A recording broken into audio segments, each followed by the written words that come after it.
लाभ आहे त्या माता भगिनींच्या अकाउंटला डायरेक्ट डीबीटी हा करायचा आहे। त्यामुळे कुठल्याही पद्धतीची चिंता नसावी। या उलट बजेट हा 43,000 कोटी आहे। आम्ही ज्या वेळेला ही योजना प्रस्तावित केलेली होती त्यावेळेला राज्यातील 2.5 कोटी महिला माझ्या माता भगिनींना या योजनेअंतर्गत लाभ मिळेल असा प्राथमिक हा आमचा अंदाज निश्चितपणाने होता। आज तगत आमच्याकडे 1,40,00,000 पेक्षा जास्ती अर्ज हे प्राप्त झालेले आहेत विभागाकडे आणि ज्या स्थानिक सगळ्या शासकीय यंत्रणा आहेत। हेल्दी रहने के लिए आप क्या क्या करते हैं?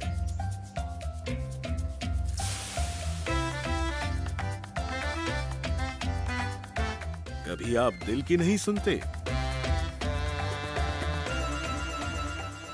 तो कभी बॉडी आपकी नहीं सुनती। हमेशा हेल्थ को ही चुनते हैं। ये सब करने के बाद भी अगर आप बीमार पड़े तो अपनी फाइनेंशियल सिक्योरिटी के लिए हेल्थ इंश्योरेंस लीजिए। सबसे पहले insurance regulatory end development authority of India द्वारा जनहित में जारी। माता भगिनींच्या अकाउंटला डायरेक्ट डीबीटी हा करायचा आहे। माझे आपल्या माध्यमातून राज्यातील सर्व माता भगिनींना मला आश्वासित करायचे की याला लागणारी संपूर्ण तरतूद ही राज्य सरकारने केलेली आहे। अर्थ विभागाने या संदर्भामध्ये कुठलाही कधीही आक्षेप घेतलेला नाही। लागणारा जो निधी आहे साधारणपणे या वर्षाला लागणारा जो निधी आहे याची तरतूद ही अर्थ विभागाने निश्चितपणाने केलेली आहे। त्यामुळे कुठल्याही पद्धतीची चिंता नसावी। या उलट मी आपल्या माध्यमातून सांगेन की आम्ही ज्या वेळेला विभाग म्हणून ही योजना प्रस्तावित केलेली होती त्यावेळेला आम्ही 21 ते 60 हा वयोगट प्रस्तावित केला होता।